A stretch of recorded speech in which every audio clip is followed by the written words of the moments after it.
I'm a feminist, but I was late to the stage right now when the stage manager called me because I was backstage grilling Sally Phillips for backstage gossip about Bridget Jones' Diary 3.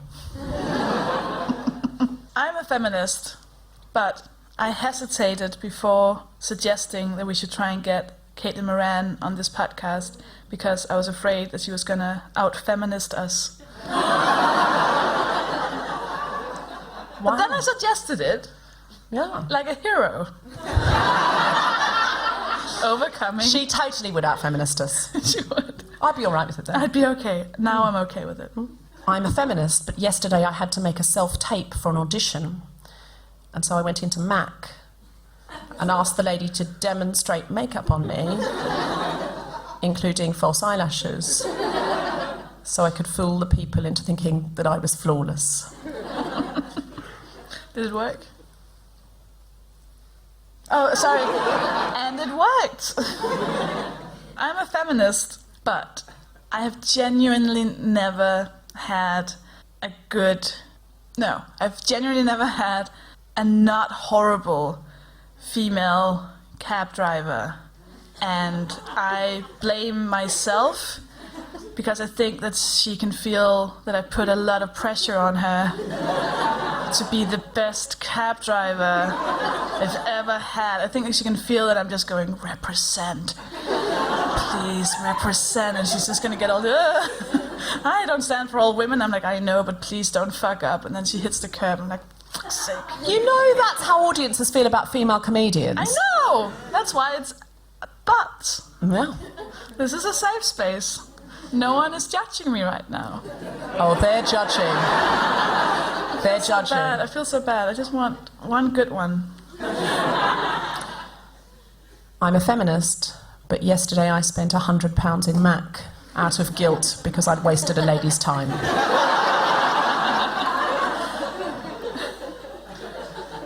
I'm a feminist, and I don't think that looks matter at all.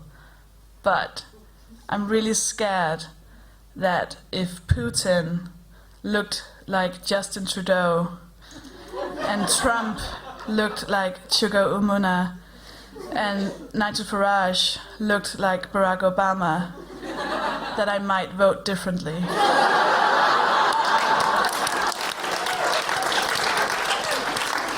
have all the hotties, though. That's a scary thought, but we do have the hotties, don't we? All the hotties. Yeah, that's a really good point. Mm-hmm. I think there are really good reasons why Nigel Farage could not look like Barack Obama. Oh, but imagine if he did. All the racists would be like... Very confused. Very confused. I don't know what to do. Yeah.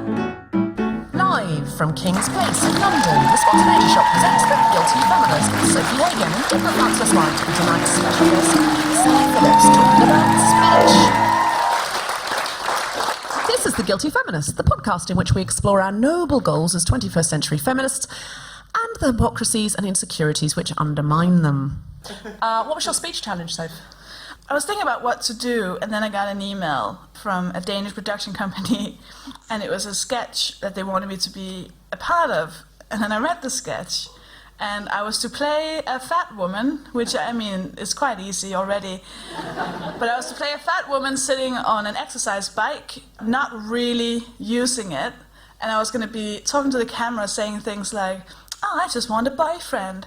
I already have one boyfriend, but he's like a Nigerian prince. And I keep sending him money. I haven't seen him yet, but we're totally together. I am trying to lose weight so I can find love. I do go on diets, you know, apart from on Mondays, because that's chocolate Monday, and apart from on Tuesdays, because that's soda Tuesday, and I was just reading these 8 pages going, this is the worst thing. This is like a hate crime against me. This is horrible. So I thought, usually I would be a bit scared of saying anything, you know, like, 'cause it's Denmark, it's a Danish circuit, I don't want to make anyone upset, but I thought, I can't have this. So I emailed the production company and said, if I'd seen this as a 15-year-old girl who did exercise, who did go to spinning classes, if I'd seen that on TV, that would have devastated me. So no, I will not participate in this sketch. It's not going to happen. And then, oh no. It wasn't a sacrifice. I'm doing quite well. But, don't worry. But then I got an email back from the writers who were like colleagues, who were a bit friends, but not like really tight. And and he said, we're really sorry if we've made you sad. It was never our intention. We're gonna take another look at the sketch. And I said, oh, hi, thank you for answering. Yeah, I mean, I'm not sad, I would have been sad if I was to see it. I just wanna maybe tell you that you should maybe try and not have a 100% white, straight, middle-class male writers team. Because if you're ever to write roles for women, people of color, people with disabilities, people of all other like sexualities than you, how are you gonna be able to do that? He then told me why it's funny. You see, it's funny because she's fat, and because I hadn't understood that in my teeny tiny head. And he told me it's funny because she's desperate. It's funny that she weighs too much. Oh, the wording. And then he said, we need it to be believable, which it wouldn't be if she wasn't fat, because no one would believe that a thin woman couldn't find a man. Now, I'm hearing that in my head when I'm reading that email. And then he says, it would be unbelievable that a woman you would find on the front cover of a men's magazine couldn't find a man, even if she's stupid, annoying, or unsympathetic. Is that because a lot of men are primitive? Yeah, maybe, smiley face. Dude! Yeah. So then he said, oh, but how would you feel if she was less fat? Would that make it better? And then he said, oh, do you want to write some sketches? No. So I said, I've had to read your email a lot of times to understand if you were actually serious. And I basically said, this preconception that men just want to get laid and they don't care about personality and feelings and stuff, they just want to bang. That's this like boys will be boys thing, and that's rape culture. This is a terrifying way to think, and it's a terrifying way to portray roles in the media. Like, people are going to be watching this, and it's just not okay. And I said, it's not enough that she's just stupid, because why do you want to write a role for just a stupid woman wanting to look for a man? That's not okay. And I gave him a little list of female Danish comedy writers, and I said, I don't need to write the sketches, you have enough in Denmark. Then he said, whoa, whoa, whoa. We're just trying to understand you. And now you're calling us all rapists. Do you understand how uncomfortable it is being called a rapist?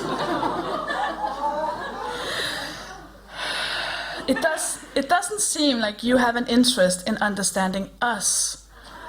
It feels like you just want to misunderstand us. Now, we listened to you in the first email, but I feel like you're focusing a lot on the fact that we shouldn't hurt each other. And that's very sympathetic. But maybe you should think about how it feels to be being attacked for contributing to rape culture. We think that's unserious. Unserious? Seriousless? Do you have a word for unserious? No.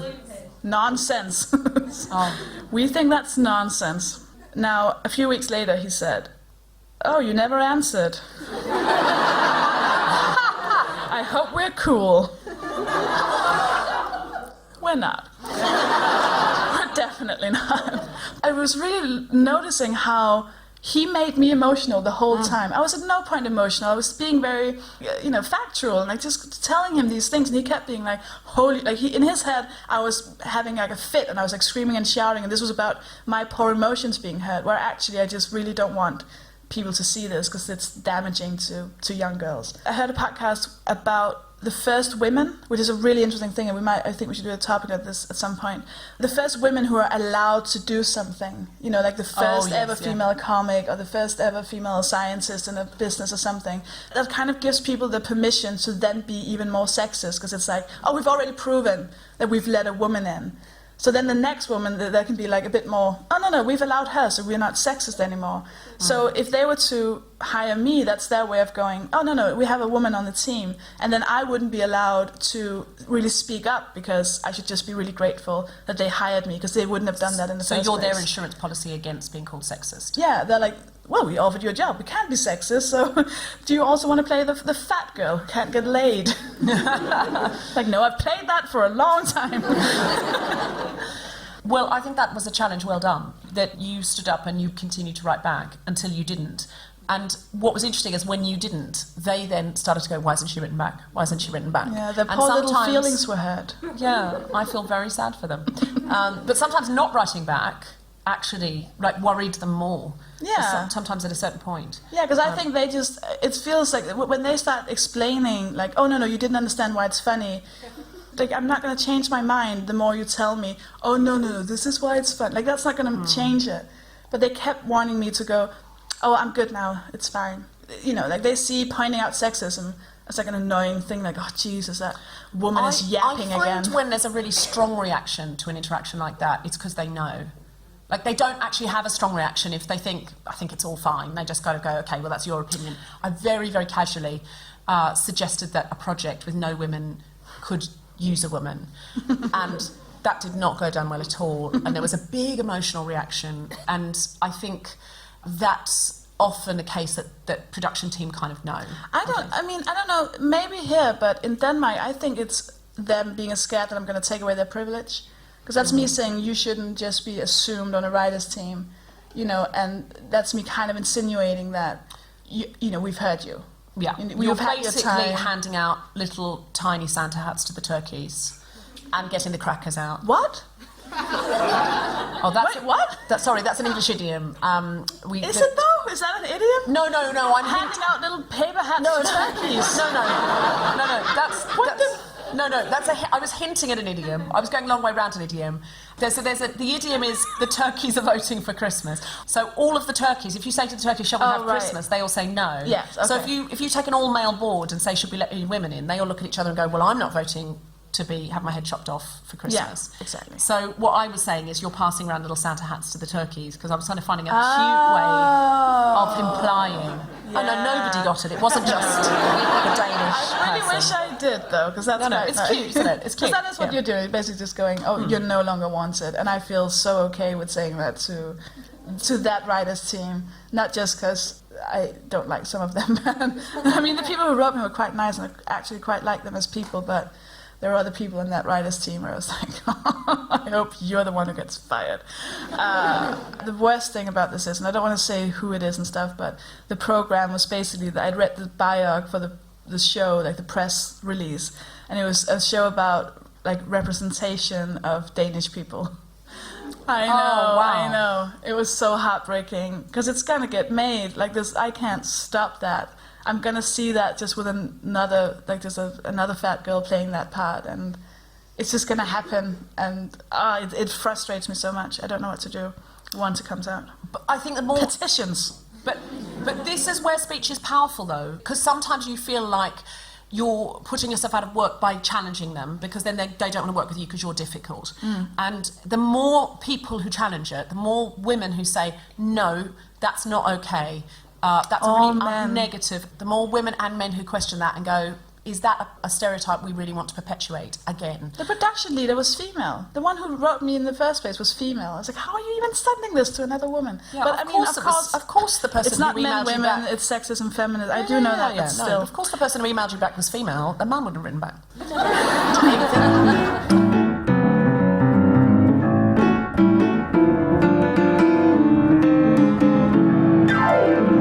Welcome to the stage, Deborah Frances-White.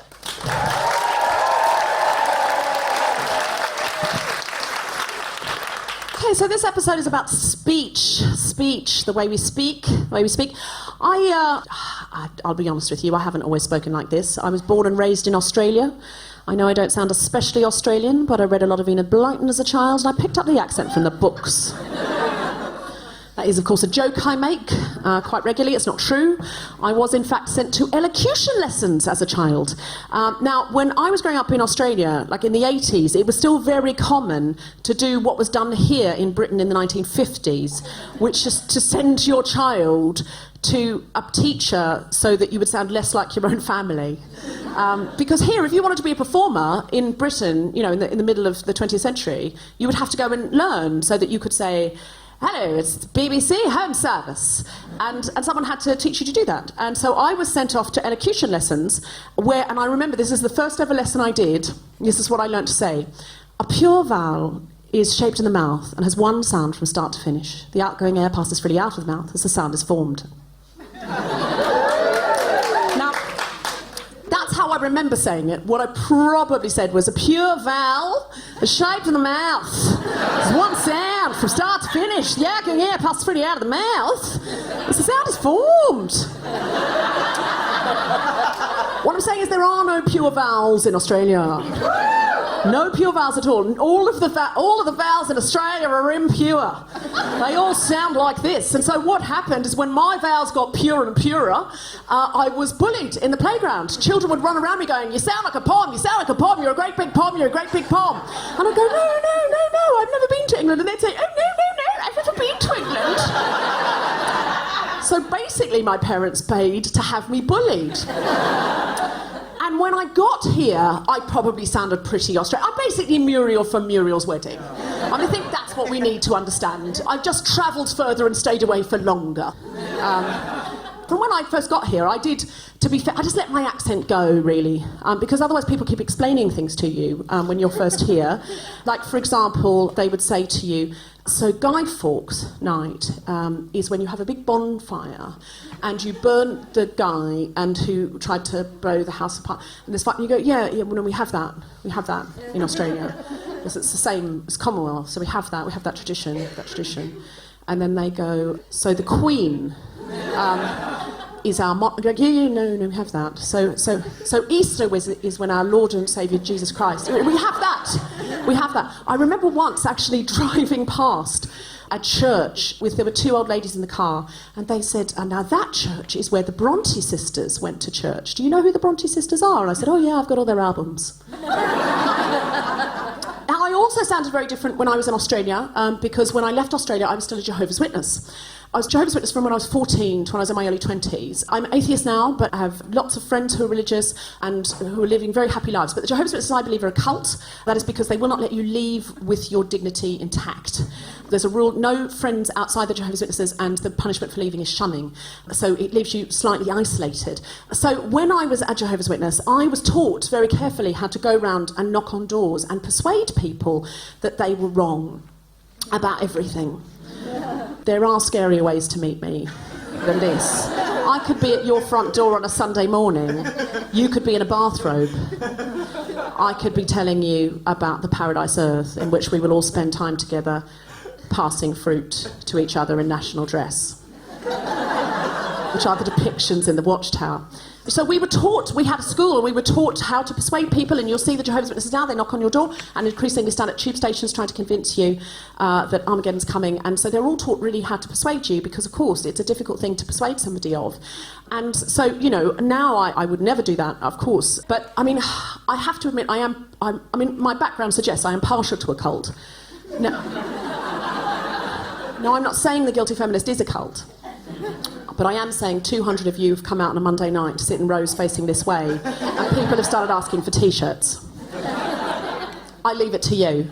But if I am in any way the deputy head of this cult, Sophie Hagen is very much the head of this cult. Look at her.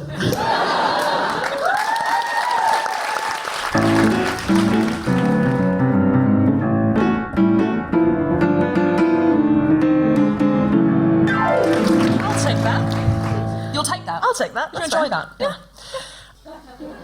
What was your challenge, Deborah? So I do a thing when I go in to do diversity and inclusion work. I have this speech exercise that I do with women in business. It's called Stop Your Qualifying.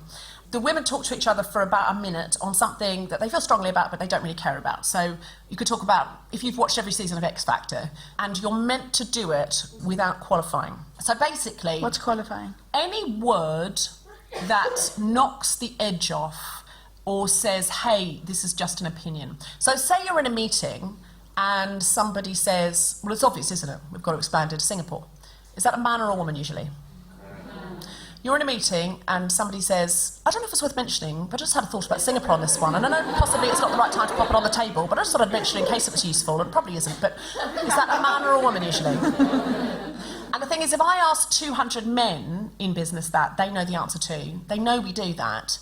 It's partly socially conditioned, partly a manifestation of empathy. I honestly think it's a manifestation of empathy because it's just to say, hey, I'm not going to get into some kind of huge confrontation. I'm going to take your feelings into account, which is a really positive, lovely thing. Again, I don't want to be like, we should all be like men and just go, obviously, we expanded to Singapore and anyone who says otherwise is a moron, because that's not a useful strategy either, because then someone in the corner who thinks, I happen to know that Singapore actually right now is just going to go up in flames, doesn't speak up. So neither of those strategies are truly useful, but the one that I'm focusing on is the one in which we just tell the other person, don't bother listening to this. Because then that's the story. And it is about empathy. At a dinner party, I notice that a woman might say, I'm not sure Simon Cowell's a very nice man. Because then if the person opposite them then says, well, actually, he's the godfather of my child, they can then say, oh, well, I wasn't sure he was a very nice man, and now I know that he is. Whereas I notice, again, as a trend, a man will say, I think Simon Cowell's a wanker. And then when the person opposite says, he's the godfather of my child, he'll say, why? He's a wanker. Because there isn't that same desire, always, as a trend, to avoid a confrontation. I notice that again and again, men present their opinion as fact and women present fact as their opinion. The reason I want to combat that is because we are working in a very male environment a lot of the time, and so the male ideas get through because they're presented as excellent and top drawer, even if they've just thought of them. And the female ideas, sometimes which are of better quality, don't get through because it's being presented as it's just a little thing I just thought of, probably not worth mentioning. And when you know full well they've been working on it for 6 months and it's their life and passion. So this is my game. I talk for a minute or 60 seconds, 30 seconds or something. A minute or 60 seconds. I mean, even that. What the fuck is that? No need. And if you hear me qualifying, so saying, I think, possibly, maybe, it could be, any word that knocks the edge off me speaking in a polarised fashion, you have to shout, stop, you're qualifying, maybe, or the word that you heard. I'm going to play the game now, but someone has to give me a topic to talk about. Plucking your eyebrows. Plucking my eyebrows. Well, that's interesting. Oh, okay. All right. I'll give it a go. I was thinking something more about my career and selling myself. But I'll go with plucking my eyebrows. Okay. And then if you say something, then we all shout at you. You shout, stop, you're qualifying. Okay. It's a live challenge. I didn't used to pluck my eyebrows. And at one point, I noticed that they were unruly. And because I was not yet as good a feminist as I am now, because it was the 90s, and nobody was. So you have to shout, you can't just groan at me, you have to shout, stop, you're qualifying, and shout the thing at me. Gemma, you can't blame the bloody 90s for everything. Well, I can't blame the bloody 90s for everything. So because I was not a good enough feminist, despite the 90s brilliantly teaching me how, I went and had my eyebrows plucked. And that became a habit that I wanted to see my eyebrows shaped nicely. More recently, because I didn't like waxing my eyebrows, I decided to have my eyebrows threaded. I'm a feminist, but I do threading. It is the most painful thing you can possibly imagine. Has anyone else done threading? Yeah. Yes? What, stop? I did. You can possibly imagine. Is that? I have no idea. It's the most painful thing anyone can imagine. I'm finding this quite easy because I'm really talking about threading. I'm not talking about myself. I feel like is it qualifying? Because you're kind of justifying it, aren't you? Instead of saying I fucking do that thing with your eyebrows that I just heard of exists. Put threads through my eyebrows. Instead you're going, oh, it's because I'm a bad feminist. I see what you're saying. I don't Okay, know. I'm going to try and pitch it again. Okay, yeah, you're absolutely right. I'm talking around in circles. I'm trying to distance myself from the threading. I'm trying to apologise for it. I feel judged by the audience because I think they think you're not a feminist if you thread. Now you're justifying having justified Yeah, it. no, sure. Okay, I'm going to go again. I like having my eyebrows shaped. Fuck you all.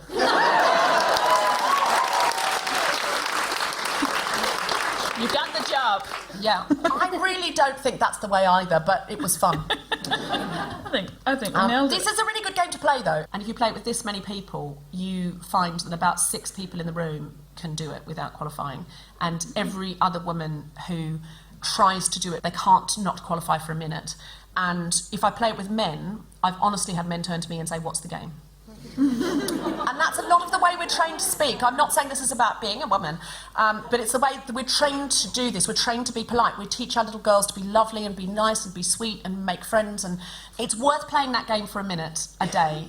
I find that people who play it a minute a day get really good at going into a meeting. It's like a muscle, you work it out at the gym. And you go to a meeting and your brain goes, oh, I know this. This is the thing where I don't undermine everything I say.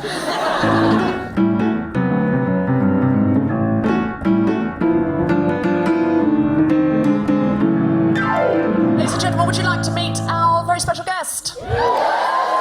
You may know her from Miranda, you may know her from Smack the Pony. You may know her because she's recently been playing a Scandinavian politician on Veep. And you might know her from Bridget Jones' Diary. She's a wonderful writer, actor and activist. Ladies and gentlemen, it's Sally Phillips.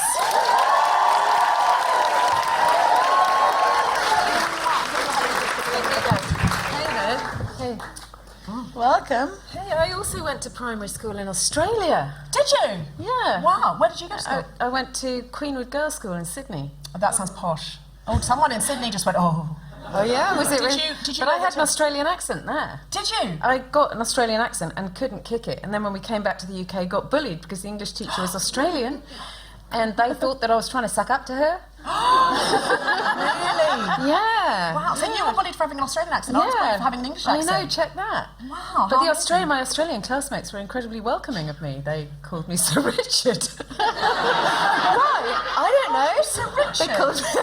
I was the only child in my class who couldn't get up a rope. And then I came back to the UK and I was the best in my class at sport, having been the worst in Australia. Yeah. That does figure. If you're the Yeah. worst in your class in Australia at sport, you will be the best in Britain. That is we've seen That's a lot how it of went that with me anyway.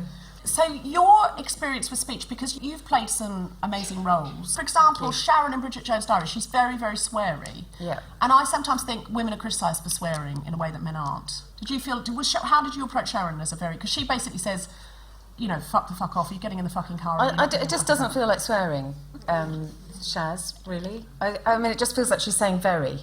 When you're... She's just somebody who that's how she says very. 'Cause she doesn't really vary this... Or in the first 2 films, she didn't really vary the swearing. It was, come the fuck on, Bridget. It was just... But with my own personal swearing, I kind of go in and out of it. It feels like it's, comes in tides, or seasons. And recently, as I've been getting older, I've become a bit concerned that I come across as a kind of... You know those like middle-aged predatory women who are a bit drunk, who are trying to score with younger men by saying cunt. And so it's a bit like, blonde is quite a hard fake hair colour to maintain. Like sometimes I go to the hairdressers and I come out looking like I play golf. just something about blonde, you can get it wrong so easily. And I think with swearing you can get it wrong so easily as well. Like it can just somehow seem a bit desperate. But truly imaginative swearing in any mouth, I think, is a praiseworthy thing. You're right. Amanda Iannucci swearing in Yeah. the thick of it is incredibly inventive and creative, and they cast ad-libbed a lot of that sort of stuff. In fact, you're in Veep. Do they do that as well in Veep? Do they ad-lib a lot? Yeah. I'm playing a character called Minna Hagen, who was the Prime Minister of Finland, tragically lost the election, and was then campaigning to become the head of the IMF. And the last episode I did, it wasn't totally clear whether... I think she did become head of the IMF, though that wasn't mentioned. And she's... and she was helping the United States out with a deal with the Chinese. What I liked about your character was that she was this is both cross-cultural and very female. She's very Scandinavian. She says, like, so I am menopausal, you are menopausal too now. And the president is American and goes, no, no, no. And then her bagman is going, yes, she is. Like, you would never in Britain say to someone, you're menopausal. Would you? Even a close friend? Well, actually, I think she won't mind me saying this. Dune McKeon, every single pitch meeting we do, goes in and says, yeah, I'm through the menopause now. I'm just like, don't start with that. That's a really bad opener. We're never going to sell anything if we have to start with talking about your menopause. She opens with that. She's been opening for a few years with I'm menopausal, the sweats man, the little blue pills, whatever they are. I don't know what they are, the little blue pills, but I'm looking forward. They do this really interesting thing in Bob's Burgers, I don't know if anyone's seen that, where when they wrote that series, the little boy and the little girl, I forget their names now, they were originally written the other way around. So once they've written the script, they changed the genders around.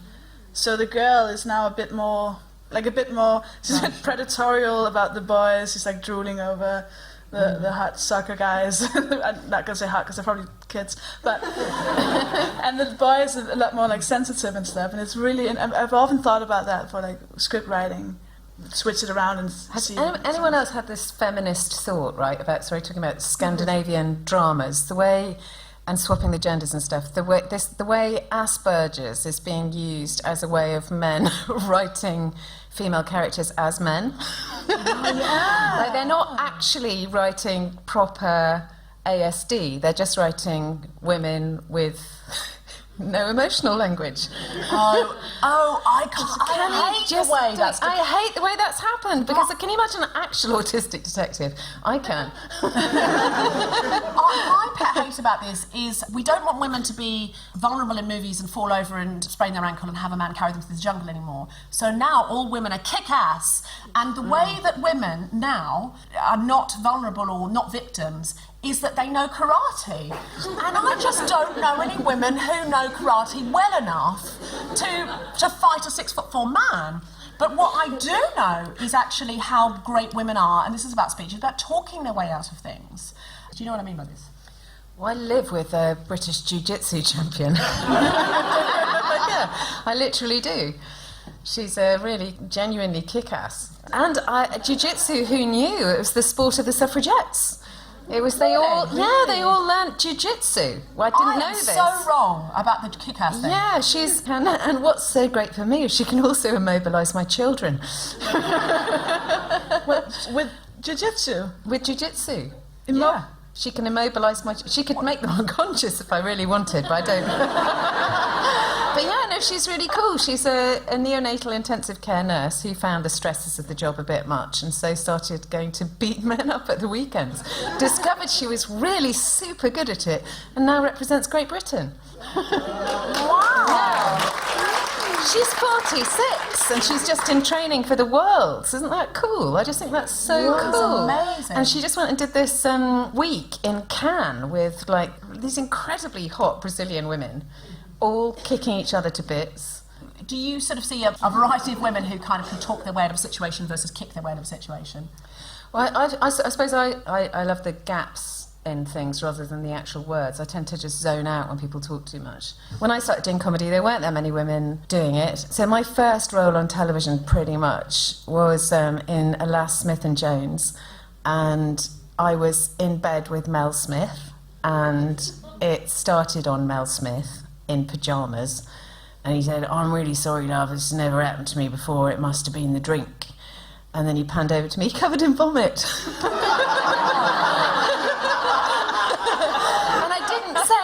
anything at all, right? So that's £800. It was fun. It was great. That's how it. And my other role for them that season was wearing underwear. Wow. Yeah. So that's how I started. But I really love the way women are insubordinate without words, actually. So my job would be to come in and say, Eddie Izzard, would you like a cappuccino? And then he would have a huge, long, funny speech.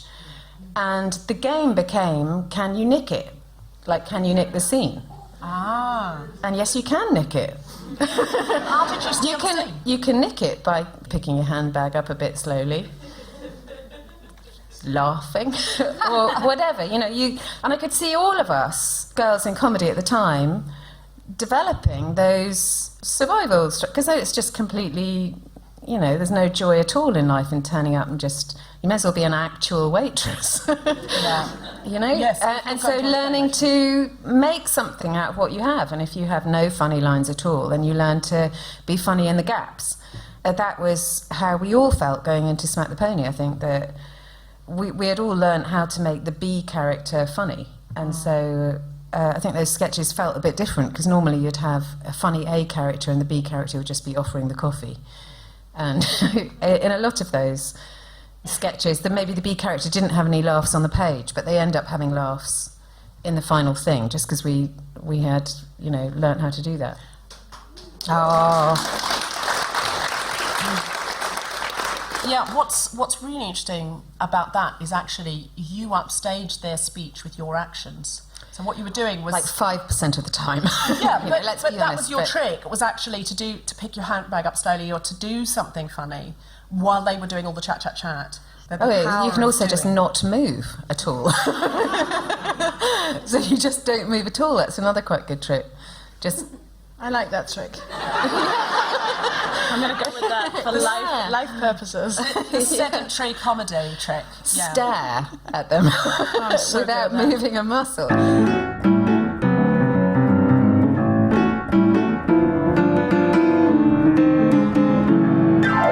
It's question time. There's a hand over there.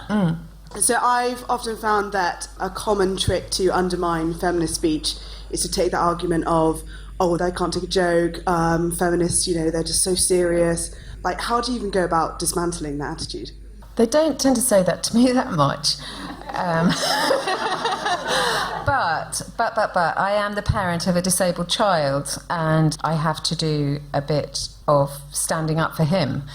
I've recently been making a documentary on prenatal screening for Down syndrome, and it's been quite interesting, because I would say 9 out of 10 people who have a diagnosis of Down syndrome delivered about their baby. It's delivered really, really badly by totally socially inept doctor. And if you try and explain that they're doing it, so for example, using the word risk instead of chance, that's like, if you use the word risk, then, you don't have a risk of anything good, do you? You don't have a risk of winning the lottery. Us and them language, that kind of thing. So they do this, they might live long. They might live independently. It's just not like they are part of humanity. It's like they're a strange alien. And the thing that's levelled at parents is that they're too emotional, always. So exactly the same. So all the same tricks in play. One of the reasons I wanted to talk about speech with you tonight is how powerful your speech is, because it comes with passion, and so it changes the sort of language that you're using. So you're not saying any of those things that I was talking about before, like, oh, I don't know if it's worth mentioning, but I just thought, because you don't have time for that. Like if Martin Luther King had said, I've kind of got a dream, I don't know if it's worth mentioning, then the civil rights movement would have been very different. And you're dealing with something that's civil rights, and you've got a personal stake in that because you're speaking on behalf of your son. And I think it's wonderful to hear people speak with that passion. It's just a luxury, really, isn't it, to put yourself down. And when things are really at stake, when genuinely lives are at stake, and austerity has hit the disabled community so incredibly hard, like 6 times harder than any other group. That's so wrong. It's interesting that you say putting yourself down is a luxury. I absolutely hear that, and I think it's a catharsis. It's a management for other people. It's to go, I know I'm not very good, so you don't need to tell me.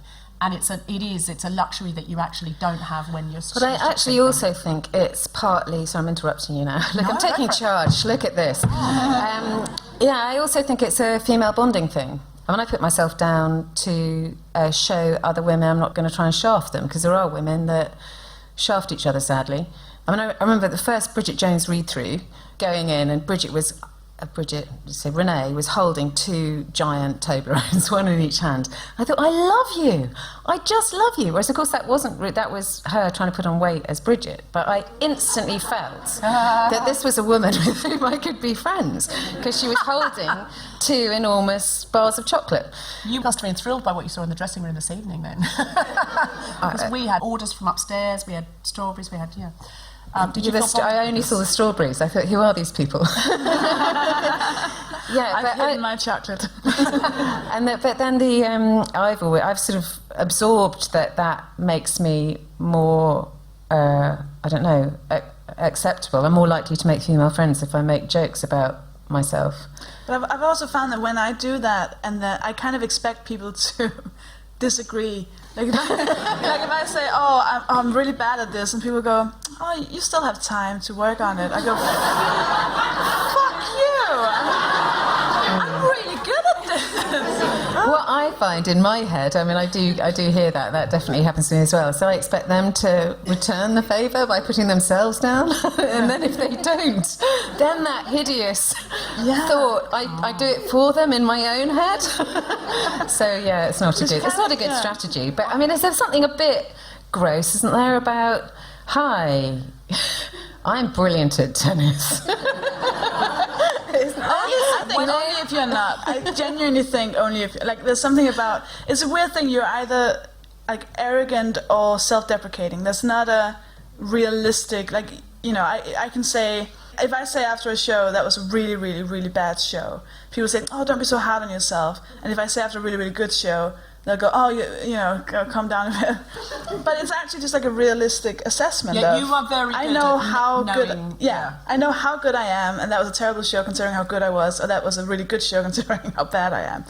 Yeah, no, you are very, very good at self-assessing, but I've always taken that as Danish. Yes, I am. Yeah. And actually, I've been thinking about Doon McKeekin saying, am I saying her name incorrectly all these years? Heaven knows, no one has any idea. No, I was just saying that's name. She changes it, to be fair. McKeekin, I think it's supposed to be, yeah. I want to live in a world where Doon McKeekin can say, I'm postmenopausal, because I feel if men had the menopause, they'd get a badge, wouldn't they? There'd be colours, there'd be shirts they could wear, there'd be a sort of mini Olympics for it, they'd be boasting about the sweats. They wouldn't have to do that in confinement, in private, and pretend it wasn't happening, and pretend they were 32. They would just be like, oh yeah, I've got the menopause coming, I've got the... they'd have manuals, they'd have coaches, they'd definitely get a badge. I feel strongly about the badge. And I kind of want to live in that world, and I also want to live in the world where you swearing in a pub, if a young man does think, oh, she's coming on, he would be lucky. Very lucky. If you hit on a young man who was like, you're young, but, God, I'm horribly young. If you hit on a 21-year-old man, like that man in the front row, he's Scandinavian. What's your name? Rune. Rune, love it. Oh, yes. Are you Danish? Yeah. You're Can I Danish. tell you something that you don't know?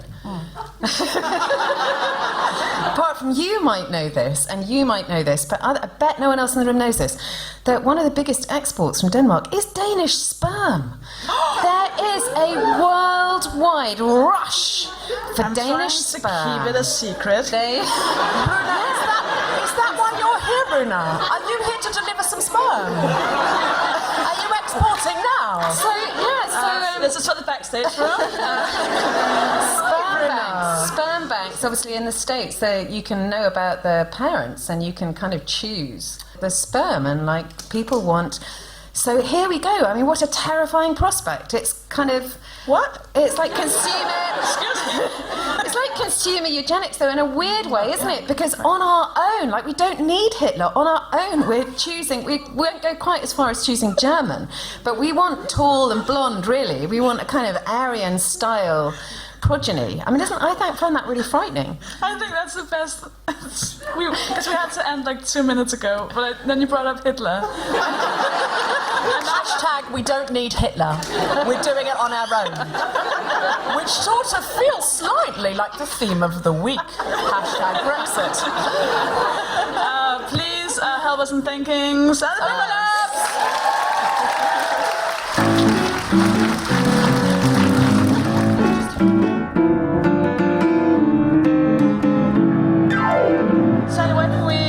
You're doing all sorts of projects. Where can we see you?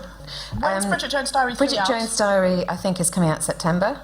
Exciting. Yeah, and I don't sound that excited because they always like shoot 4 hours and then cut it down to 90 minutes, so no one has any idea if they're actually going to be in it. They just released Bridget's going to be in it, but they've released a trailer that I am in, so I'm hopeful. I was in Notting Hill, the trailer, and then suddenly no longer. That bastard Richard Curtis. I mean, there's a Danish sketch that if you're willing to eat some chocolate, I can get you in. It is terrifying, that whole, the things you get asked to do. We had someone who will remain nameless coming into pitch, who's exceptionally famous now, coming in to pitch sketches for Smack the Pony, and I remember him going, and it was basically a security guard who felt women up. It was a male security guard who went, "Oh, you got anything under your coat?" and would then just grope the women. Wow. And we would go, "It's a women's sketch show." We're all good for sexual assault. Would you be playing the security guard? And that was his hope, that he would be playing that character. And he's exceptionally famous now. Very famous now. What are his initials? Let's talk after. Do you have anything to plug, Deborah? Yes. I have a Radio 4 show which will be coming out in September and October. It's called Deborah Frances-White Rolls the Dice, and it's all about finding my biological family, and one of the new episodes is about saving someone from the Jehovah's Witnesses who wanted to get out. I've seen that show, it's amazing. Sounds good. It's exciting. Yeah, it's going to be on Radio 4 on Mondays at 11 a.m, and then I think it'll be repeated later. But you can listen again whenever you like, because that's the world we live in. Alan Francis, comic? He's got a very funny story about being baptised by 2 Jehovah's Witnesses whilst on acid. No! Accidentally let them into the house.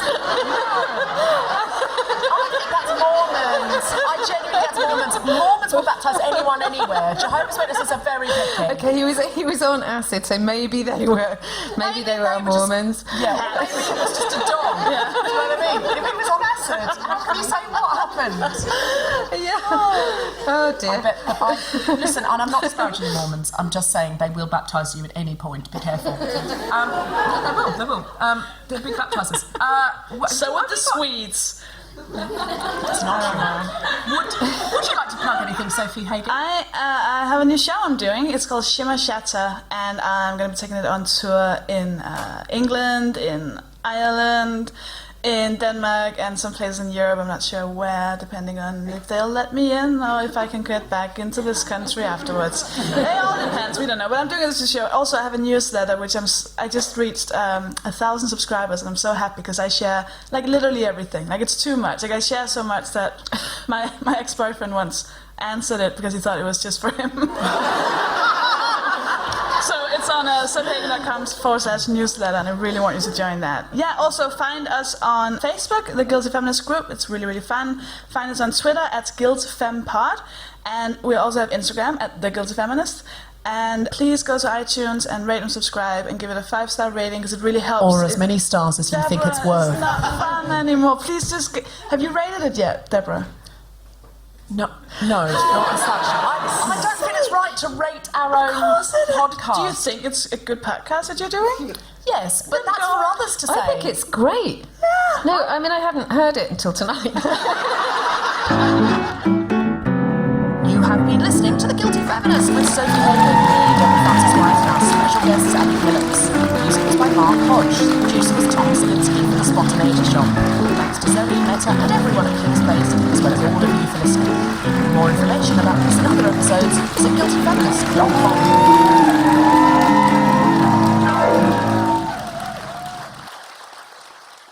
When you messaged me on Facebook, I assumed, because I'd seen like the Comedy Boys going to do their podcast, and it's always about 6 Irish boys in a dirty room at the bottom of the Leicester Square Theatre. I imagined my terror when I got dropped off here, and I saw all of you in your glad rags, and like this massive like marble building and 300 people. No, we Proper. wanted a place where the loo smelt nice. Oh, God, sorry, Leicester Square. No, take that out.